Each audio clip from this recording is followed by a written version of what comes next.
Je suis de retour pour la continuité de la lecture de Par-delà bien et mal de Friedrich Nietzsche. On est en pleine morale. Hein. Qu'est-ce que la morale? Définissons la morale. Et Nietzsche va très très loin là-dedans. Les phrases sont très très longues. Je fais de mon mieux, mais j'espère que vous suivrez un petit peu au fil et que vous arriverez à choper quelques éléments pour vous et votre vie et votre pensée aussi. C'est reparti, donc je suis dans le chapitre Contribution à l'histoire naturelle de la morale. Et on a été sur l'utilitarisme et les jugements moraux. La morale change désormais d'optique et se demande si une opinion, une passion, une volonté, un don est susceptible de nuire ou ne pas nuire à la collectivité, à l'égalité. Et une fois de plus, la crainte est la mère de la morale. Les instincts les plus élevés et les plus forts, au moment où ils soulèvent l'individu bien au-dessus et au-delà du bas niveau de la conscience grégaire, frappent au cœur l'amour-propre de la collectivité. Ils brisent sa foi en elle-même. Ils lui brisent en quelque sorte les reins. Il faudra donc flétrir et calomnier surtout ces instincts-là. La haute et libre intellectualité, la volonté de rester seul, la raison souveraine sont déjà ressentis comme des dangers. Tout ce qui élève les individus et fait peur au prochain se voit qualifié de mauvais. L'équité, la modestie, ce qui incline les hommes à entrer dans le rang et à se mettre au niveau des autres, bref, les aspirations médiocres sont mises en honneur et saluées comme morales. Finalement, quand règne une paix durable, on a de moins en moins l'occasion et le besoin de se former à la rigueur et à la dureté. Toute rigueur, fût-elle juste, dérange alors les consciences.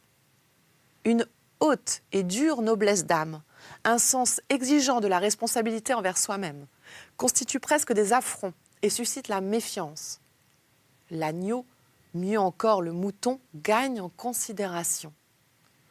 On en arrive à un degré de déliquescence morbide et de ramollissement où la société prend elle-même parti, en tout sérieux et honnêteté, pour celui qui lui porte atteinte, pour le malfaiteur. Punir lui paraît inique pour une raison ou pour une autre. Ce qui est certain, c'est que l'idée de châtiment, l'idée d'avoir à châtier lui fait mal, la remplit d'horreur. Ne suffit-il pas de le mettre hors d'état de nuire? Pourtant, châtier par surcroît, châtier est une chose épouvantable. La morale grégaire, la morale de la peur, touche ainsi à ses ultimes conséquences. S'il était possible de supprimer le danger, le mobile de la crainte, on supprimerait du même coup cette morale. Elle ne serait plus nécessaire, elle ne se tiendrait plus elle-même pour nécessaire. Celui qui scrute la conscience de l'Européen moderne décèlera dans les 1000 replis et recoins de la moralité le même sempiternel impératif, celui de la crainte grégaire. Nous voulons un jour n'avoir plus rien à craindre. Un jour. La volonté et la voie qui mènent à ce point s'appellent aujourd'hui, dans toute l'Europe, le progrès. Répétons sans attendre ce que nous avons dit déjà 100 fois, car de nos jours, les oreilles sont mal disposées à entendre de telles vérités, nos vérités. Nous savons combien il est pénible de voir ranger les hommes, sans façon et sans périphrase, au nombre des animaux. Mais on ne sera pas loin de nous imputer à crime d'appliquer précisément aux tenants des idées modernes les termes de troupeau, d'instinct grégaire et autres du même genre. Mais quoi? Nous ne pouvons faire autrement, car c'est là qu'apparaît la nouveauté de nos vues. Nous avons constaté que l'Europe et les pays où l'influence européenne domine s'étaient mis d'accord, pour l'essentiel, sur les jugements moraux. Excusez-moi. Visiblement, on sait en Europe ce que Socrate ne croyait pas savoir, ce que le célèbre vieux serpent avait promis d'enseigner jadis. On sait pourquoi ce qu'est le bien et le mal. C'est pourquoi on ne nous prêtera pas volontiers l'oreille en nous entendant affirmer sans cesse que ce qui croit savoir en cette matière, ce qui se glorifie soi-même en décernant éloge et blâme, ce qui s'approuve soi-même, c'est l'instinct de l'homme en tant qu'il est un animal de troupeau. Instinct qui s'est fortifié, l'a emporté sur d'autres instincts et tendra toujours plus à régner sur eux, conformément au processus croissant d'unification et d'assimilation physiologique dont il est le symptôme. La morale est aujourd'hui en Europe la morale du troupeau. Elle est à notre sens une sorte de morale humaine, à côté de laquelle, avant et après laquelle, il y a place, où il devait y avoir place pour beaucoup d'autres morales, de morales plus hautes surtout. Mais cette morale s'oppose de toutes ses forces à une telle possibilité, à un tel devoir-être. Elle proclame obstinément, inexorablement « je suis la morale même ». Il n'en existe pas d'autre. Bien plus, la religion aidant, cette religion qui a fait sienne les ultimes aspirations du troupeau et les a flattées, les choses en sont venues au point que les institutions politiques et sociales expriment elles-mêmes cette morale d'une manière toujours plus évidente. Le mouvement démocratique est l'héritier du mouvement chrétien. Que ce mouvement, toutefois, soit encore beaucoup trop lent et somnolent pour les individus les plus impatients, ceux qui sont les plus atteints et le plus intoxiqués par cet instinct, c'est ce que montrent les hurlements toujours plus furieux, les grincements de dents dans les rues de la civilisation européenne. Ennemis en apparence des laborieux et paisibles démocrates, des idéologues de la Révolution, plus ennemis encore des philosopâtres impénitents et des prophètes enthousiastes de la fraternité qui se nomment socialistes et revendiquent une société libre. Ils ne font qu'un en réalité avec tous ces gens. Comme eux, ils sont foncièrement et instinctivement contre toute autre forme de société que celle du troupeau autonome, allant jusqu'à répudier les notions de maître et de serviteur. Ni Dieu ni maître, dit une formule socialiste. Comme eux, ils opposent une résistance farouche à toute revendication particulière, à toute prérogative et privilège, ce qui signifie qu'ils s'opposent à toute espèce de droit, car quand tous sont égaux, personne n'a plus besoin de droit. Comme eux, ils se méfient de toute justice pénale, comme si c'était faire violence aux faibles, commettre une injustice envers un état de fait qui résulte nécessairement du stade antérieur de la société. Comme eux, d'autre part, ils ont la religion de la pitié et de la sympathie, compatissant avec qui mieux avec tout ce qui sent, vit et souffre, jusqu'à l'animal au bas de l'échelle, jusqu'avec Dieu en haut. L'idée saugrenue de compatir avec Dieu appartient en propre à un âge démocratique. Comme eux, dans le tumulte criard de leur compassion, ils vouent une haine mortelle à la souffrance, manifestent une inaptitude quasi féminine à voir souffrir, à laisser souffrir. Comme eux, ils introduisent à leur insu dans les consciences ces germes de tristesse et de débilité qui font planer sur l'Europe la menace d'un nouveau bouddhisme. Comme eux, ils souscrivent à la morale de la pitié collective, comme si c'était la morale en soi, le pinacle, la cime enfin atteinte de l'humanité, l'espérance chérie de l'avenir, la consolation du présent, la grande rémission des fautes passées. Comme eux, ils croient à la collectivité rédemptrice, autrement dit au troupeau en soi. Nous qui appartenons à une autre foi, nous qui tenons le mouvement démocratique non seulement pour un stade décadent de l'organisation politique, mais pour un stade décadent où l'homme s'amoindrit, tombe dans la médiocrité et se déprécie, où placerons-nous notre espérance ? Dans de nouveaux philosophes, nous n'avons pas le choix.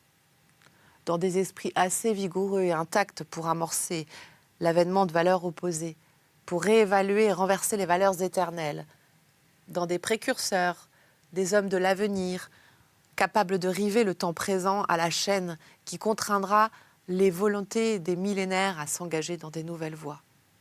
Pour enseigner à l'homme l'avenir de l'homme, avenir qui sera sa volonté et qui dépendra d'elle, pour réaliser une grandiose entreprise d'éducation et de sélection et mettre fin par là à l'effroyable règne du non-sens et du hasard qui s'est appelé histoire jusqu'à présent, le non-sens du plus grand nombre n'en est que la plus récente expression. Pour accomplir de tels actes, il faudra un jour ou l'autre une nouvelle sorte de philosophes et de chefs auprès desquels tous les esprits secrets, terribles et bienveillants qui ont paru sur la terre sembleront pâles et mesquins. C'est la vision de tel chef qui flotte devant nos yeux. Puis-je vous le dire tout haut à vous, les esprits libres? Tantôt créer, tantôt utiliser les circonstances qui rendraient possible leur venue. Explorer, éprouver les chemins qui conduiraient une âme à ce degré d'élévation et de fermeté où elle ressentirait la nécessité de telle tâche. Forger, par un renversement des valeurs, des cœurs et des consciences des reins, capable de porter le poids d'une pareille responsabilité. Envisager d'autre part à la fois la nécessité de semblables chefs et le risque effrayant qu'ils viennent à manquer ou qu'ils échouent et dégénèrent. Tels sont nos soucis et nos angoisses propres, vous le savez, libre esprit. Telles sont les pensées lointaines qui sillonnent comme un orage le ciel de notre vie. Il est peu de douleurs aussi poignantes, hors du commun, que d'avoir vu, deviné, pressenti comment un homme a pu s'égarer et déchoir. Mais ceux qui ont le don peu répandu d'apercevoir le danger d'une déchéance générale de l'homme même, ceux qui, comme nous, ont mesuré l'incroyable hasard qui a présidé jusqu'ici aux destinées de l'humanité, selon un jeu que ne dirigeait nulle main, pas même la main de Dieu. Ceux qui deviennent l'inconscience fatale que recèle la sotte candeur et l'optimisme des idées modernes, plus encore de toute la morale chrétienne et européenne, ceux-là souffrent d'une angoisse à laquelle aucune autre ne peut se comparer. Ils saisissent d'un seul regard tout ce qui serait possible d'éduquer dans l'homme par un rassemblement et une stimulation favorable des énergies et des tâches.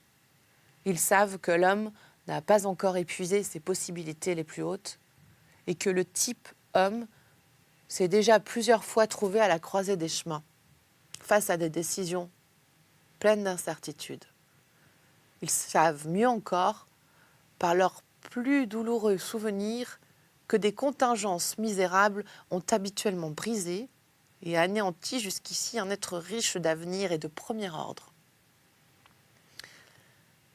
La dégénérescence générale de l'humanité, son abaissement au niveau de ce que les rustres et les têtes plates du socialisme tiennent pour l'homme futur, leur idéal, cette déchéance et ce rapetissement de l'homme transformé en bête de troupeau, l'homme, comme ils disent, de la société libre, cette bestialisation des hommes ravalés au rang de gnomes ayant tous les mêmes droits et les mêmes besoins, c'est là une chose possible.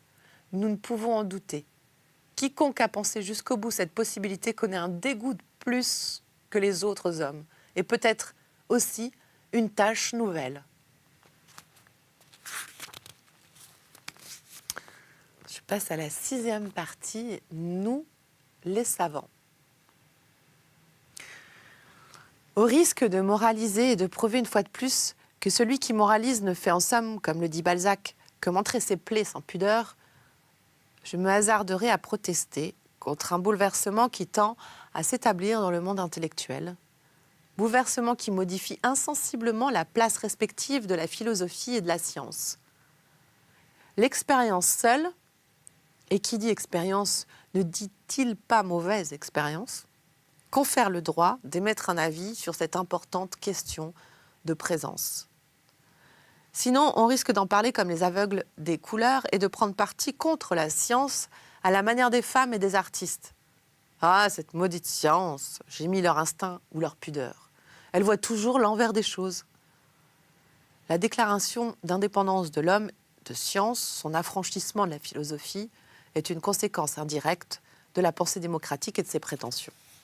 Aujourd'hui, le savant étale partout sa suffisance, il se glorifie lui-même et on voit fleurir la bonne opinion qu'il a de lui-même, spectacle qui ne laisse pas de manquer de goût. Foin de tous les maîtres. Voilà ce que son instinct souffle au vulgaire, en cette matière aussi. Et maintenant que la science s'est victorieusement défendue contre la théologie, dont elle fut trop longtemps la servante, elle prétend, dans son exubérance et son étourderie, dicter des lois à la philosophie, jouer son tour de maître, que dis-je, aux philosophes. Ma mémoire de savant, ne vous déplaise, regorge de naïveté outrecuidante, touchant la philosophie et les philosophes, que j'ai entendu tomber de la bouche de jeunes naturalistes et de vieux médecins, sans parler des plus instruits, des plus infatués des savants, les philologues et les professeurs qui sont l'un et l'autre par métier. Tantôt, c'était le spécialiste au domaine étroitement délimité qui se défendait instinctivement contre tout effort de synthèse et toute aptitude à la synthèse. Tantôt, c'était le travailleur acharné qui avait subordonné dans l'âme du philosophe un parfum d'otium et de luxe aristocratique qui s'en était senti diminué et gêné. Tantôt, c'était le daltonisme de l'utilitariste qui ne voit dans la philosophie qu'une succession de systèmes réfutés et un gaspillage qui ne profite à personne. C'est le moment pour moi de faire une toute petite pause dans cette lecture de Par-delà bien et mal. Je vous invite à ne pas bouger, je continue la suite dans très peu de temps. À tout de suite!